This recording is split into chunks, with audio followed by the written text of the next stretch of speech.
Hello, hello. It's been a couple weeks. I did some Christmas shopping, so I have purple in my ears now. Super excited. I did travel for Christmas. I'm always really grateful when I practice what I preach and I actually do the self care that I'm talking about. Today is going to be kind of like a neutral look. I'm not feeling particularly inspired makeup wise. I actually just kind of wanted to talk and work some things out that have been, rummaging around in my head. And it's kind of a serious topic because, like, what do you do? I did some traveling, some of it was overseas. I saw a lot of extended family members. And what do you do when they have some really, really, really undesirable traits? Like, we're not talking about, oh, they're tacky or they're nosing or, they're kind of racist. Like, it's awkward to even say out loud. And of course, I didn't call them that because no one responds well to being racist. They are the kind of people who would be horrified to be racist and immediately argue that they're not because their racism doesn't stem from maliciousness or a desire to be racist. It really just stems from ignorance. And I feel like that's, at least in the United States, that's where most of our current racism comes from. But I'm not really sure how to respond to that. So they had said something about like Muslims taking over or something like that. And I let it go. My initial reaction would be to go, and? So what? Tell me why that would be bad. Just to kind of like press the issue, but just in the moment, I didn't think that would be wise. I don't know where my makeup sponge is, so I'm just going to use my fingers. That'll work in a pinch. I don't like using brushes for whatever reason. I don't like cleaning brushes, is actually what I'm saying. I used to do this before like I got into makeup because it's super quick and easy. And it doesn't waste a lot of product. But yeah, I can't believe I used to do this every day for my makeup. Why didn't I just use a sponge or a brush? I just didn't have anything or need it or didn't feel a desire. I mean, and I put on less than I normally do, and it's going farther because I have nothing absorbing or moving the product around. But okay, nice lighthearted break from what we were talking about, which is like, what do you do in that situation? Um, and I kind of thought about possible responses. In the event of me actually training racism out of someone, pretty small. People who are typically older, typically have a certain viewpoint, tend not to take correction, aren't necessarily open to new ideas. A lot of times when we engage in debate, we engage in debate to make ourselves feel better. We don't necessarily engage into debate to help the other person. So I kind of had that in the back of my mind, is like I would be saying it without any real hope at changing them. And if we did have a dialogue, it would probably come into more of a to each their own. Well, we didn't mean it to be racist, and it's not really racist. You're reading into it, kind of thing. And also, I wasn't prepared to have a super academic argument about them, and they're not super academic people. So, I chose not to engage and just let it go because I was a guest, which also played into it. But I don't think that being a guest means you can't fight against racism. So I don't necessarily think that my initial hesitation, personally, I don't think that reflected my values. Like, I'm willing to get thrown out of someone's house. Not that they would have done that. But, like, I am willing to get thrown out of someone's house because, I don't want to live with them because they're horrible, racist people. I think that's a fair assessment. And, like, I would have had some place to go if that had happened. So, like, was I being overly cautious? Was I prioritizing my own comfort? Like, that was also in the back of my mind. Was it just easier for me to say nothing? But then I also started thinking about, like, again, nobody likes being called a racist, and you can't call someone a racist and then just expect them to see your point of view. Even if you have a wonderful discussion, even if you don't use the term racist. What is it that you hope to achieve? And the only thing I can really hope to achieve in that situation is embarrassing them. And is that what I really wanted to do? And then I was also kind of tinkering with the idea of like, I can hear my kids shouting from across the living room. Okay, I'm back. He just needed water, and I apologize. I know it's jarring to be like suddenly cut and come back to a conversation, but what I was exploring was also I value their relationship. I don't have a close relationship with most of my relatives for one reason or another. Not all of them are horrible people, but life happens. So I was also really cognizant of that and how much I need them in my life. Like I don't want to cut everybody out of my life who doesn't meet my standards. And I'm like, does that make me a bad person? Again, I'm prioritizing my own feelings over standing up to something that's like deeply important for the well-being of like the people in our country. Like I don't know, like it seems wrong to like justify it now, but again at the time, I'm sitting there with these thoughts going in my head. I'm like, do I let it go? Like, is it my place? And the answer is, of course it's my place. Like, we're all human beings on this planet. How could it not be my case? I just don't know. I don't know the balancing act, and I guess that's part of the conversation that I'm having. Looking for feedback and maybe advice on is, how do you handle that situation? Like, is it selfish? To sacrifice all of your relationships and, the deepest, most important connections that you have in your life, even if they are espousing a very, very problematic belief. And again, to give them credit, this is not overt.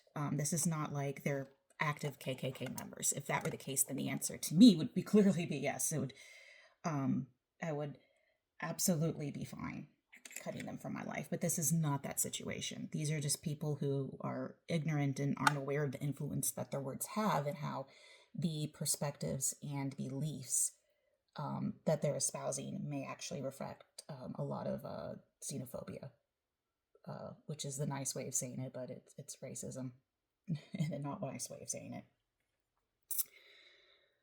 And then I tried to like use some of my emerging that's portmanteau, my emerging mental health skills and saying like, what can I teach myself about this situation and learn from it? And I think like step one is like saying, no, it is not my responsibility to educate and correct everyone around me. It is nice if I can,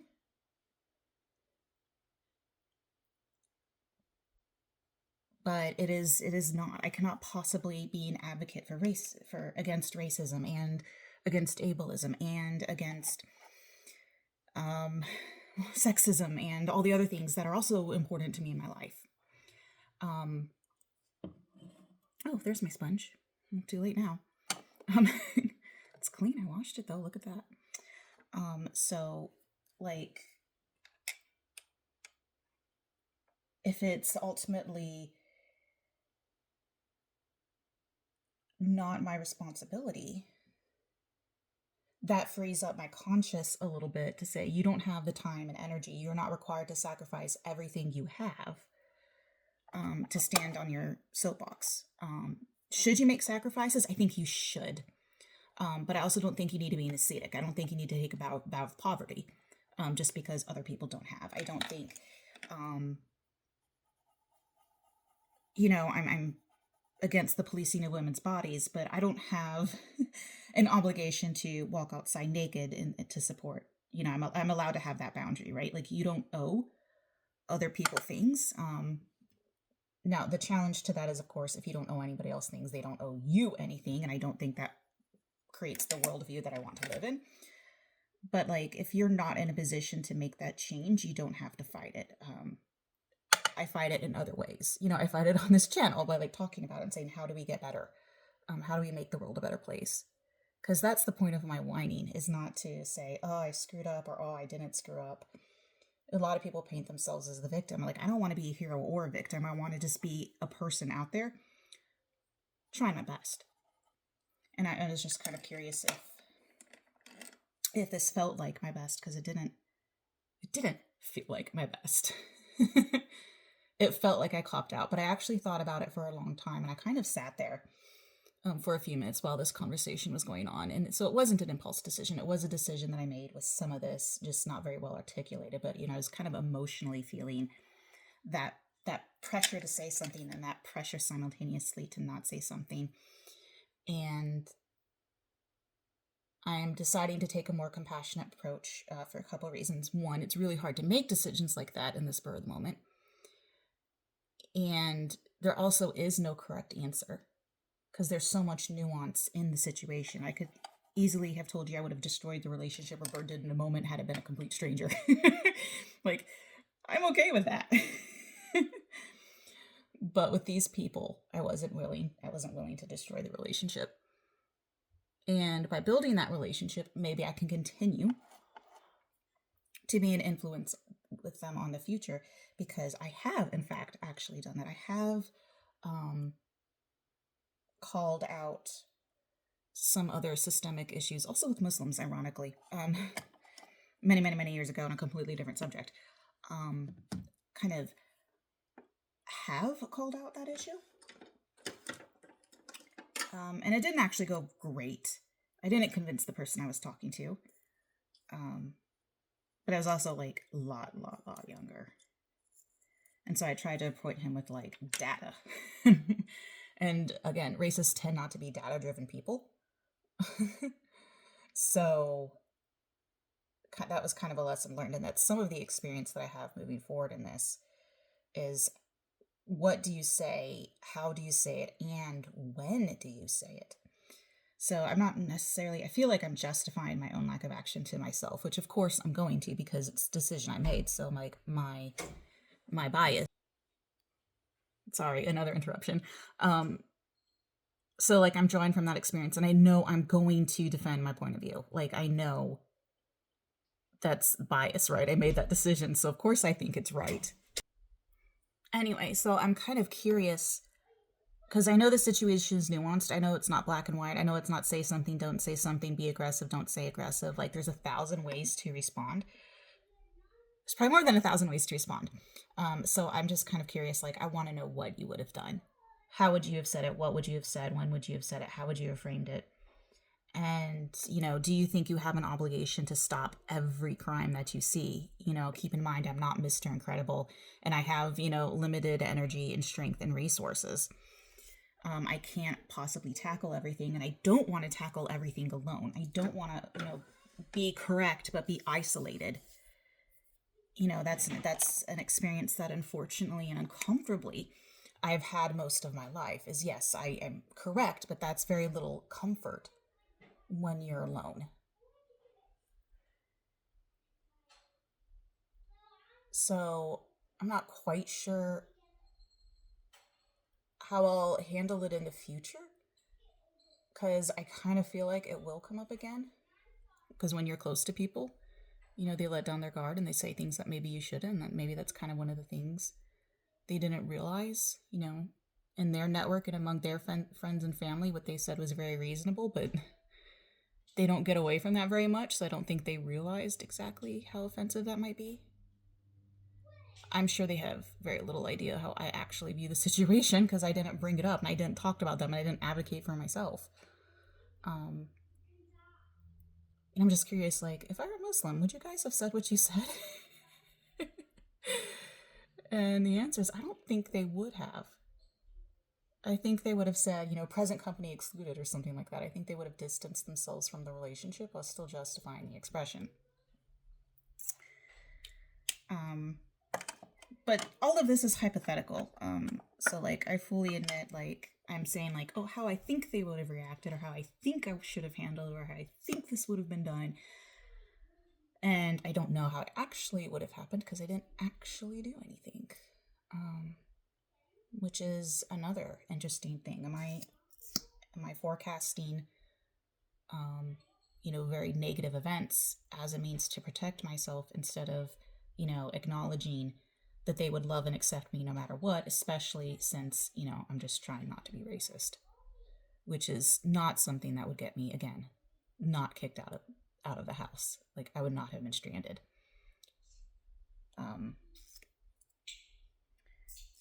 But then I was also practicing some other, like, after the fact, some, like, again, more mental health skills. And I'm like, why does it mean I have to burn the relationship even if they are racist? Just like, even if they are. Like, my actions apart, my ability to handle a complex situation apart, or not included, considered, whatever. They're not bad people. They have a certain amount of ignorance. They share a certain amount of sentiment with a lot of people in the American public. They have a lot of reason for believing what they believe. It's not good reasoning, but it's their upbringing. It might be illogical to expect them to believe otherwise. Does that make them bad people? I know people who have done much, much, much, much worse, that have done unforgivable crimes, but yet they are still good in some capacity. And I speak often of, my immediate relatives who I'm not actually in close contact with, because they have done some unforgivable crimes, but they are still trying to make their way in this world, and they are trying to be good people. You can be abused by someone and that person can still love you. You can leave someone in a relationship but still have fond memories of that time together and acknowledge that they have some demons that they need to work on. Part of being in therapy and now studying it myself is understanding, the black and white thinking that goes on in a lot of decisions. And reactions that I have to people. This person's terrible because they did this, or this person's a savior because they did this. And it's like, no, they are a human being doing the best that they can with what they have. And that doesn't make them better or worse than anyone else. It just makes them human. So I feel like part of what I was actually practicing is just a little bit of grace toward myself for not, speaking up, but also a little bit of grace with them, saying they can be wonderful and generous and kind and, so willing to sacrifice for other people while also being ignorant. Like, people can be two things, and I don't have to throw the baby out with the bathwater because there's a turd floating in the bathwater. I'm just going to watch out for the turd. Sorry, I don't know if that's the best metaphor. It's probably not, but that's kind of how I feel about the situation. Like, I'm not going to sacrifice my relationship with these people, even if at the end of the day they turn out to be racist. And what I need to do to better myself is to find a way to have that situation so that I can go away with that situation having a clear conscience and saying, I'm not going to let this slide, but I'm not going to burn the relationships. I want to have my cake and eat it too. But I believe in that. I believe in